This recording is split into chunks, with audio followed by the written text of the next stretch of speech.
Halo Sobat Entrepreneur, selamat datang kembali di channel YouTube saya. Pada kesempatan kali ini kita akan membuat video untuk membuat rekomendasi 5 saham yang bisa teman-teman perhatikan dalam satu minggu ke depan. Namun sebelum kita sampai ke topik pembahasan, saya ingin ingatkan kembali kepada teman-teman semua, bagi teman-teman yang ingin buka akun Mirai Aset Sekuritas under saya, teman-teman boleh klik link yang akan kita sertakan di deskripsi.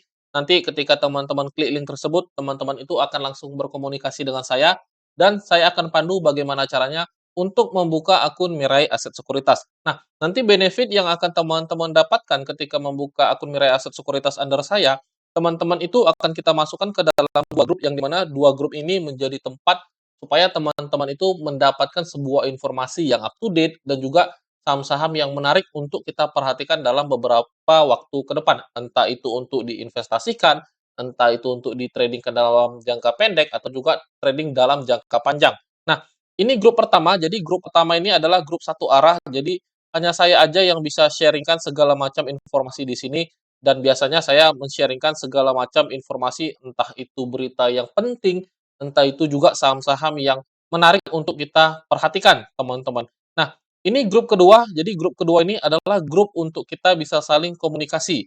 Jadi kalau seandainya teman-teman ingin kita saling ngobrol, bisa saling kenal satu sama lain. Ini adalah grup dua arah, jadi di sini kita bisa saling sharing. Nah, jadi kalau seandainya teman-teman ingin join sama kita, teman-teman klik aja linknya, nanti saya akan bantu bagaimana caranya untuk membuka akun Mirai Aset Sekuritas. Di sini kita akan lihat atau review terlebih dahulu untuk pergerakan indeks IHSG kita. Jadi indeks IHSG kita sudah berada di level harga 7.059. Kalau kita perhatikan dari lower-nya ini, teman-teman perhatikan dia sudah naik sangat impulsif dan kita telah memasuki di bulan Desember, yang dimana di bulan Desember ini merupakan bulan window dressing. Kita tahu ya, di tahun 2022 kemarin, window dressing kita itu tidak terjadi dan kita sih berharap di bulan 12 tahun 2023 ini window dressing akan terjadi. Nah, kalau teman-teman lihat, saya udah ulas 5 saham yang menarik, teman-teman bisa perhatikan di video-video saya yang sebelumnya saya udah rekomendasikan 5 saham dan teman-teman mungkin bisa sudah lihat. Dan kalau seandainya teman-teman entry di beberapa saham ya mungkin teman-teman ada yang sedang running profit atau harga sahamnya masih di situ-situ aja gitu. Nah, di sini kita akan coba adjustment ya, kita lihat dulu pergerakan IHSG, saya udah membuat roadmap-nya, saya tandakan 7.000 merupakan area support level untuk IHSG, dia tidak boleh turun di bawah 7.000, karena kalau seandainya dia turun, ada area demand yang kemungkinan besar dia akan 7 teman-teman. Jadi, kalau saya pribadi melihat di bulan Desember ini kemungkinan besar dia turun di bawah 7.000 itu kecil kemungkinannya, teman-teman. Kalau seandainya turun ya kita akan lakukan adjustment atau juga penyesuaian. Untuk target, saya udah katakan dari jauh hari kita pernah forecast bahwa kemungkinan besar IHSG bisa kejar area 7150. Kalau seandainya dia mampu break di atas supply zone yang telah kita tandakan, kemungkinan besar dia akan kejar area all time high-nya di level harga 7355 sampai 7366. Jadi untuk pergerakan indeks kita akan update beberapa waktu ke depan, itu seminggu sekali atau 3 hari sekali. Oke, nah ada 5 saham yang kita rekomendasikan untuk teman-teman tradingkan. Kita langsung saja saham pertama itu ada SMGR. SMGR ini masih menarik. Di sini teman-teman perhatikan saya udah buatkan roadmap-nya. Jadi kalau seandainya teman-teman ingin entry besok, teman-teman bisa lakukan di level harga 6.550. Kalau seandainya harga terjadi sebuah penetrasi, coba sentuh area demand, demand-nya itu ada di level harga 6.225 sampai 6.400. Itu menjadi sebuah probabilitas yang menarik, karena apa? Karena besaran resiko teman-teman tuh akan semakin kecil. Jadi perhatikan jaga-jaga cut loss apabila harga turun di bawah 6.200, teman-teman wajib melakukan namanya pembatasan resiko.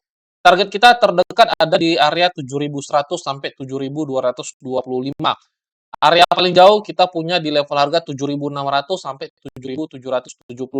Jadi kalau seandainya teman-teman tertarik untuk entry di saham SMGR, perhatikan trading plan-nya sesuaikan dengan profile risk to reward ratio teman-teman. Selanjutnya ada Breeze. Breeze ini masih sangat menarik untuk teman-teman perhatikan. Di sini saya udah buatkan juga roadmap-nya. Jadi memang level demand zone kita itu ada di level harga 1.605 sampai 1.645, teman-teman. Tapi saya perhatikan kalau seandainya teman-teman besok langsung entry di level harga 1675, saya rasa masih menarik karena apa? Karena resiko kita masih sebesar 4,8% dan itu saya rasa masih oke kalau seandainya besok teman-teman ingin langsung entry di harga open market gitu. Jadi kalau seandainya pun besok dia terjadi koreksi, dia coba retrace kena area demand kita, itu teman-teman bisa manfaatkan tandanya risiko teman-teman itu akan semakin kecil. Nah, untuk take profit TP1 ada di 1.800 jadi, eee, reward kita ada sebesar 7,3% untuk take profit 1, TP2 kalau seandainya dia mampu break resistance ini teman-teman 18.20 kemungkinan besar dia akan kejar 17.95 untuk swing dalam jangka waktu medium kita, gitu, oke? Jadi kalau seandainya teman-teman tertarik untuk entry di saham BRIS, perhatikan trading plan yang telah kita buat. Selanjutnya ke LBF. LBF ini masih menarik, memang secara tren dia masih berada di dalam tren bearish ya, kita perhatikan di sini. Tapi yang menjadi perhatian saya adalah di sini, teman-teman. Sejak 1 November sampai dengan 1 Desember, teman-teman perhatikan dia tidak membuat lower low atau dia tidak membuat titik terendah baru. Jadi kita asumsikan di area ini ada sebuah standby buyer yang selalu siap ketika harga masuk ke area ini, dia langsung terjadi pembelian. Jadi KALBEF ini masih menarik untuk teman-teman perhatikan karena apa? Secara psikologi harganya tidak mau turun lagi di bawah 1.600. Jadi kalau seandainya teman-teman ingin entry, teman-teman bisa lakukan dan perhatikan cut loss kita cukup di bawah 1.600. Nah, saya adjustment aja ya, saya adjustment. Jadi cut loss-nya saya buat di 15.65. Jadi kalau seandainya harganya turun di bawah 1.600, kita ambil toleransi sampai 15.65, jadi resikonya itu memang ada 6%, teman-teman harus perhatikan, ya teman-teman wajib cut loss kalau seandainya memang harga tidak sesuai dengan trading plan kita atau forecasting kita. Kalau seandainya sesuai, perhatikan reward kita ada di 18.50. Ini merupakan area supply zone-nya, jadi ini merupakan area terdekat untuk teman-teman lakukan take profit. Ini adalah area supply zone kita. Nah, area 18.50. Paling jauh ada di 2.100 teman-teman. Kalau seandainya dia mampu breakout di atas 1875, itu menjadi sebuah momentum yang bagus karena apa? Karena dia mempunyai probabilitas akan lanjut rally, dia akan kejar 2.100. Secara struktur memang dia masih berada dalam tren yang bearish, tapi yang menjadi daya tarik kita adalah di sini dia tidak membuat lower low lagi. Jadi kita berasumsi distribusi sudah mulai terbatas dan ada potensi terjadi sebuah technical rebound atau reversal di saham KLBF ini sendiri. Nah, selanjutnya Telkom. Telkom ini adalah salah satu saham yang kita rekomendasi ketika terjadinya window dressing karena kalau teman-teman perhatikan secara seasonality-nya, secara probabilitas sepanjang 10 tahun terjadinya di bulan Desember, dia mempunyai tingkat probabilitas yang tinggi, teman-teman. Ada sebesar 89%. Jadi, ini saham masih cukup menarik untuk teman-teman perhatikan. Memang untuk entry kita ada di 3.770 sampai 3.700. Kalau seandainya teman-teman ingin trading buy, saya coba cek ya, kalau seandainya teman-teman entry di 3830, cut loss-nya sendiri ada sebesar 3,9%, 3,9 ya. Jadi TP1 teman-teman bisa perhatikan di sini ada area supply ya, ini ada area gap teman-teman. Ini ada area gap, jadi area TP1 ada di 4150, TP2 ada di 4400. Jadi ini memang ada area key level yang telah kita tandakan yang menjadi sebuah konfirmasi reversal trend. Tapi kita mempunyai forecast dan keyakinan kemungkinan besar area ini sih dia akan jebol, teman-teman. Kita tahu juga bahwa Telkom ini mempunyai relasi dengan GoTo ya, kalau teman-teman perhatikan. Jadi kalau seandainya saham GoTo mengalami kenaikan, kemungkinan besar saham Telkom juga akan mengalami kenaikan. Jadi memang saham Telkom dan juga Astra mempunyai sinergi dengan yang namanya GoTo.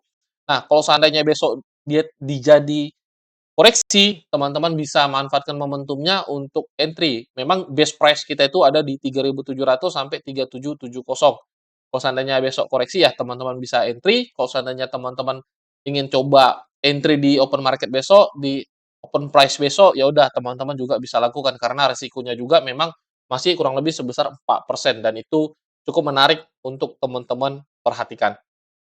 Oke, nah selanjutnya saham terakhir itu ada saham MTMH atau Murni Teguh. Nah, ini masih cukup menarik karena apa? Karena kita lihat di sini dia berada di area bottoming, teman-teman. Jadi saham ini kita coba rekomendasikan kepada teman-teman semua. Ini merupakan saham healthcare, jadi memang saham healthcare ini kalau kita lihat secara volatilitas, dia mempunyai shadow-shadow yang panjang, tandanya tingkat volatilitasnya tinggi, teman-teman. Nah, di sini kalau teman-teman perhatikan, candlestick-nya sudah mulai kecil-kecil, tandanya, transaksi sudah mulai makin kecil ya, kita perhatikan di sini transaksinya, distribusi sudah mulai melemah, terlihat dari candlestick-nya yang mulai mengecil. Nah, di sini terjadi sebuah candlestick yang setidaknya lebih besar dari histori-histori sebelumnya, tandanya transaksinya sudah mulai lebih besar daripada histori sebelumnya. Itu bisa kita lihat dari sisi volume nih, teman-teman bisa perhatikan ada sisi volume yang mulai lebih besar daripada hari-hari sebelumnya. Nah, kita perhatikan di sini cukup menarik ya, karena memang dari sejak IPO, di sini di IPO teman-teman bisa perhatikan, sekarang ini merupakan area bottoming. Ini area yang benar-benar bottoming untuk saham murni Teguh. Oleh karena itu saya rasa ini merupakan, area yang menarik untuk teman-teman manfaatkan untuk technical rebound. Nah, cut loss apabila harga turun di bawah 1.300 dan area TP1 kita ada di 1460, itu adalah TP1, dan TP2 kita ada di 1540. Jadi area take profit terakhir kita tuh sebesar 14%. Dan itu saya rasa sih menarik untuk secara risk to reward ratio. Oke, mungkin ini 5 saham yang bisa saya berikan rekomendasi kepada teman-teman semua. Jadi semoga saham-saham yang kita ulas di video ini bisa menjadi sebuah insight dan juga bisa menjadi sebuah, eee, rezeki untuk teman-teman semua. Kembali saya ingin ingatkan kepada teman-teman semua, bagi teman-teman yang ingin bergabung bersama kita, trading bersama Mirai Aset Sekuritas, teman-teman boleh klik link yang akan kita sertakan di deskripsi. Nanti saya akan pandu teman-teman bagaimana caranya untuk membuka akun Mirai Aset Sekuritas. Oke, sampai di sini aja videonya. Sampai jumpa di video-video selanjutnya. Salam entrepreneur.